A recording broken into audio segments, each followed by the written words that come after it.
नमस्कार, मैं हूं पूजा शर्मा। अब देखते हैं दुनिया 20। इजराइल ने गाजा में कई ठिकानों पर किया एयर स्ट्राइक। पूरी रात आसमान में दिखती रही रोशनी। गाजा पट्टी से हमास ने इजराइल पर किया रॉकेट अटैक। अश्कलोन और टेल अवीव शहरों पर दागे रॉकेट। वाशिंगटन डीसी में फिलिस्तीन के समर्थन में प्रोटेस्ट। हजारों लोगों ने इकट्ठा होकर फहराया फिलिस्तीनी झंडा। हमास पर इजराइल का सबसे बड़ा हमला। हमास चीफ इस्माइल हानिया के घर पर किया मिसाइल अटैक। इजरायली ड्रोन ने इस्माइल हानिया के गाजा स्थित घर पर दागी मिसाइल।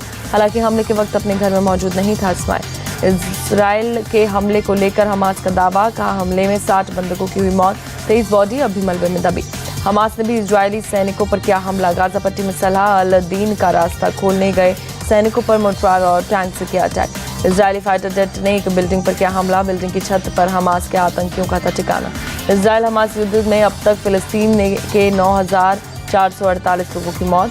इजराइल में 1400 लोगों की गई जान। आज युद्ध का 30वां दिन।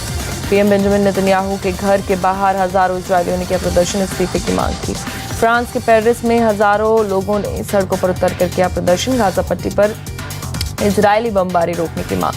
जर्मनी के हैम्बर्ग एयरपोर्ट पर हथियारबंद शख्स ने की फायरिंग। मची अफरा तफरी, कई उड़ानें प्रभावित। शख्स ने प्लेन के सामने रनवे पर आग लगाने की कोशिश की। हैम्बर्ग एयरपोर्ट पर स्पेशल ने एक बिल्डिंग पर किया हमला। बिल्डिंग की छत पर हमास के आतंकियों का था ठिकाना। इजराइल हमास युद्ध में अब तक फिलिस्तीन के 9,448 लोगों की मौत। इजराइल में 1400 लोगों की गई जान। आज युद्ध का 30वां दिन। पीएम बेंजामिन नेतन्याहू के घर के बाहर हजारों इजरायलियों ने किया प्रदर्शन। इस्तीफे की मांग की। फ्रांस के पेरिस में हजारों लोगों ने सड़कों पर उतरकर किया प्रदर्शन। गाजा पट्टी पर इजरायली बमबारी रोकने की मांग। जर्मनी के हैम्बर्ग एयरपोर्ट पर हथियारबंद शख्स ने की फायरिंग। मची अफरा तफरी, कई उड़ानें प्रभावित। शख्स ने प्लेन के सामने रनवे पर आग लगाने की कोशिश की। हैम्बर्ग एयरपोर्ट पर स्पेशल फोर्स के जवानों ने घेरा।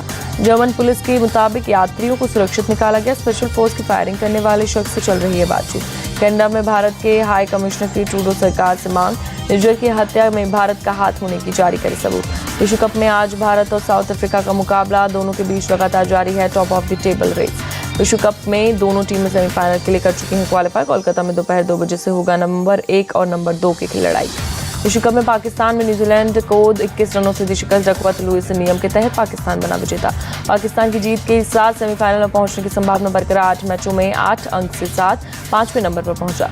विश्व कप में कल से दोबारा मुकाबले में ऑस्ट्रेलिया ने इंग्लैंड को 33 रनों से हराया। जीत के साथ ऑस्ट्रेलिया तीसरे नंबर पर पहुंचा।